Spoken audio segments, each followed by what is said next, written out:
This video is sponsored by Surfshark. More on them later.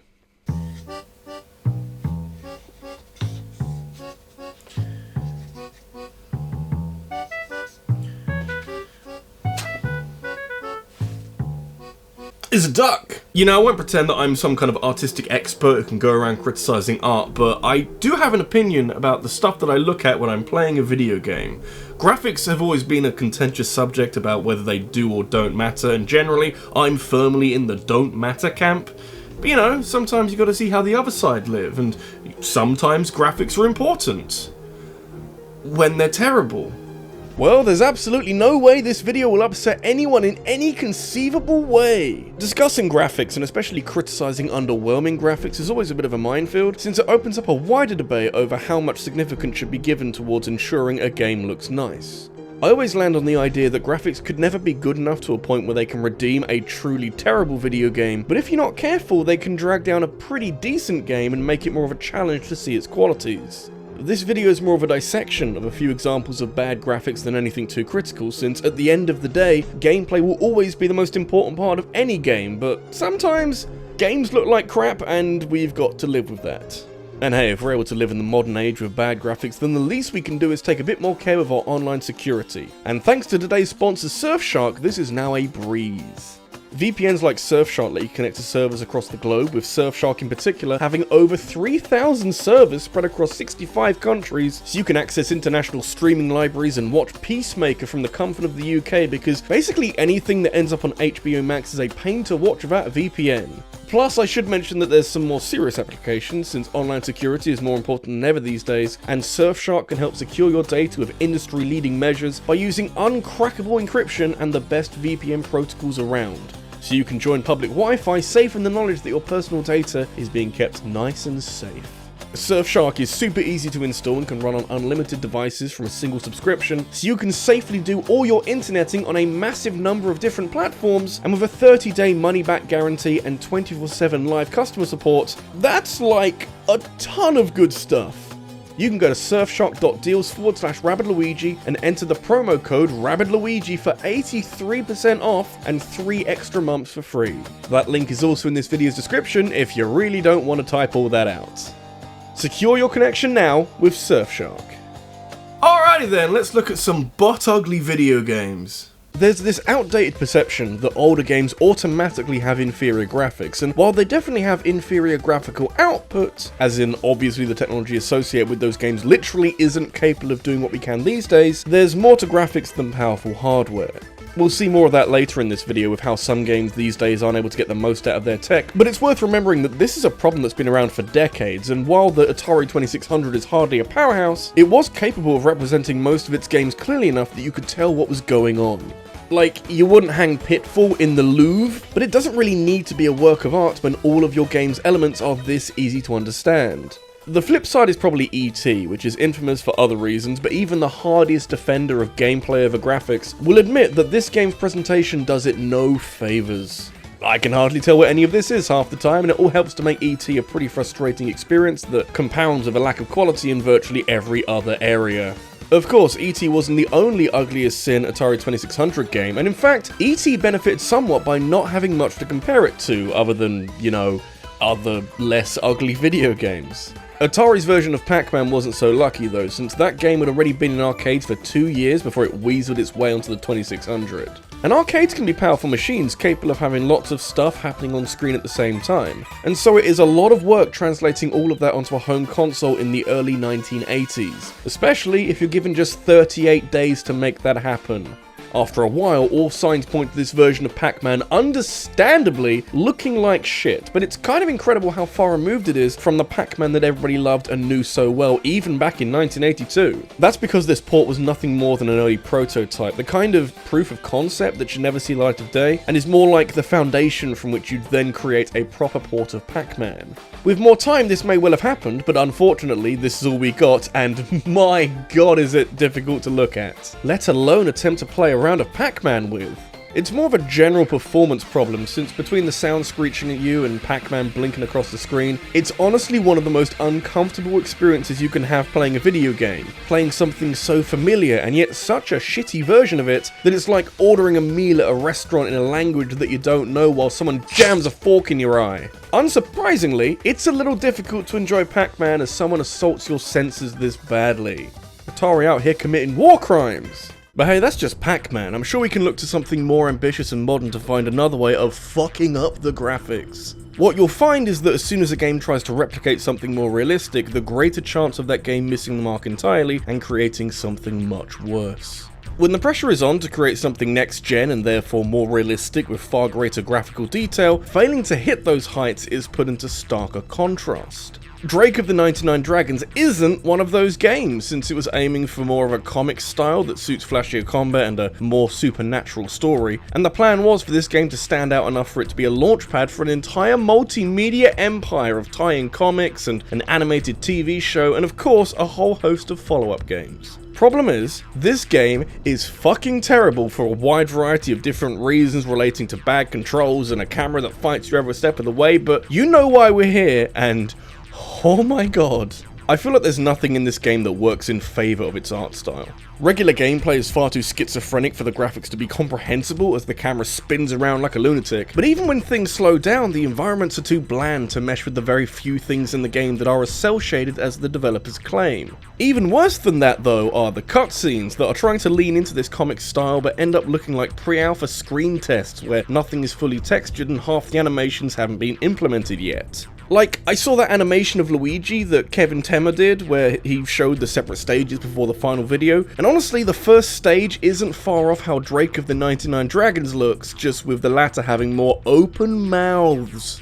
It's hard to be too critical of something that came out in the early 2000s, especially from a stylized graphical standpoint, because you can see what they were going for here, it's just miles wide of the mark. Weird to think that this game came out a year after The Legend of Zelda Wind Waker with its version of cel shading holding up just a little bit better. If you can't mix it, stay in your lane. Though, we can't rule out the possibility that some games just come out at the wrong time. Ultimately, bad graphics is a point of comparison with other games, and you can only say that a game looks shitty if you're comparing it to something that doesn't. And perhaps in an isolated vacuum, some of the games I've already talked about would be redeemed. Not Pac-Man though, Jesus Christ. It'd be fascinating to see the parallel universe where Super Mario 64 was never made, since it was this game's 1996 release that recontextualized just how awful the graphics are in Bubsy 3D, which, to its credit, was in development in 1995 and was one of the first 3D platformers, created by a team of talented individuals who didn't have a lot of experience with 3D technology. Compromises had to be made with the art design of the environments, with textured polygons being replaced for flat shading, and the main focus being on ensuring that Bubsy looked good. I can't say that he does, not really. But at the time this was fairly revolutionary and a pretty sizable leap forward for three-dimensional platforming. Unfortunately, time is a thing that exists and tends to make lots of things look really bad after a while, and as soon as Nintendo made an actually good-looking 3D platformer, suddenly Bubsy looks a lot more like an early tech demo. It's not just that though, because the way in which Super Mario 64 was made with large levels for you to roam around in kinda destroys anything and everything that Bubsy tried to do by comparison. With platformers, you really do need to do more than just have literal grey floating platforms to jump to sometimes, because you need to sell this location as a legitimate area that some weird aliens could feasibly live in. I'm not saying you need a fully textured game just so you're not making huge cracks in the immersion, but it does become a harder game to appreciate when you can tell that the developers had to make some pretty drastic compromises. It's a strange project to do, since true 3D technology was in its infancy, but supposedly accolade pushed for something eye-catching after the second and third Bubsy games weren't well received. Not gonna lie, I thought Bubsy 3D was the third Bubsy game, so I guess that tells you all you need to know about how tainted this IP was and still is. What do you mean the newer game stuck to 2D and knew better than to give 3D Bubsy another go? It's probably one of the only decisions they got right.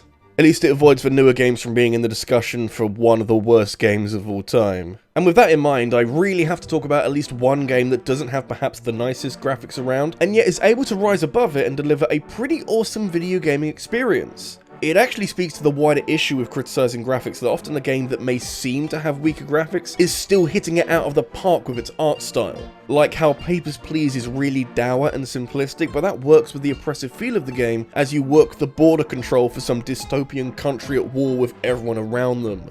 So no, Papers, Please doesn't have bad graphics, but I tell you what does though, as much as it pains me to say because I've been trying to find the silver lining with Pokemon Legends Arceus' graphics and, not gonna lie, I'm struggling. It's far from the worst looking game ever made, and if anything, other developers have shown the lower limit of just how bad games can look on the system, but Legends Arceus doesn't stack up well when you introduce some context to the mix, both for what Pokemon should look like and what this kind of game should look like. I wouldn't have any issue at all with how this game looked if Legends Arceus wasn't trying to show off its world at every available opportunity. Instead, the world is given center stage in a "come look at all this world, you want to explore it, don't you?" kind of way. But for every moment where you're on top of a hill looking down on the vast expanses below, the graphics don't really vibe well with this kind of spectacle. It's a segmented open world game where you're supposed to be impressed by the locations they've crafted, but I can't look at the lake and think, oh yeah, this is beautiful, when I can see how the water texture is spread across the surface. There's parallels of Breath of the Wild and how that game naturally set itself up for those breathtaking moments, definitely unintentional, where you could take in all those views of a graphical style that suits the art style. Everything's just too poorly textured for the same trick to work with Legends Arceus, and it has me feeling like this game could have done with more time to sharpen up the graphics, especially since better graphics would have given those moments where you're taking in the world in front of you far greater weight. It's not the end of the world though, since Legends Arceus still hits it out of the park with virtually everything else, and the actual boots to the ground gameplay has never been this fun and engaging before, but damn, I really wish this game looked better.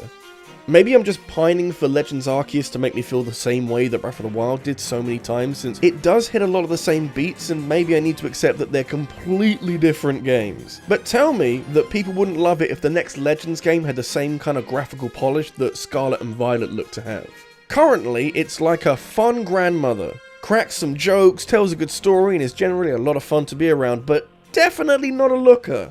Set some time aside for the facelift. And while you're there, make sure to book in Ride to Hell Retribution for just a complete reconstruction, because whatever cowboys they had in before have left it in such a state that you're basically gonna have to start again from scratch. We're finally here at a game that is trying desperately to replicate real life with a decent degree of realism, since you're controlling a biker who lives in the real world, and in fact only recently came back from Vietnam, which last time I checked is a real-ass country. So evidently, Ride to Hell is attempting to inject some much-needed realism into the world of hyper-aggressive biker gangs. Good luck to them, I say. They're gonna need it, because by the looks of it, you Technics have only really made a bunch of racing games recently, and they need to take special care when designing human characters, because I'm pretty sure that humans aren't the same as cars. You wouldn't know it though. So Ride to Hell Retribution is one of the worst games ever made worse by it coming out as recently as 2013, which is actually 9 years ago now, but hey, never mind. And having a near endless list of things wrong with it, to the extent that highlighting its terrible graphics feels like scratching the surface with a knife made out of bubbles.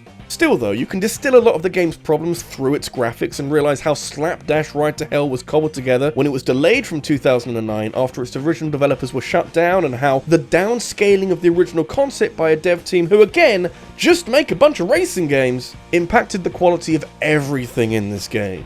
Everyone's a fucking expressionless mannequin in Ride to Hell, with basic animations that don't vibe well with the outstandingly low resolution of everything around them, and the fully clothed dry humping sex scenes are honestly the stuff of nightmares. Like, the first time I saw this, I knew that one day I would be describing this to a therapist, and I was not wrong.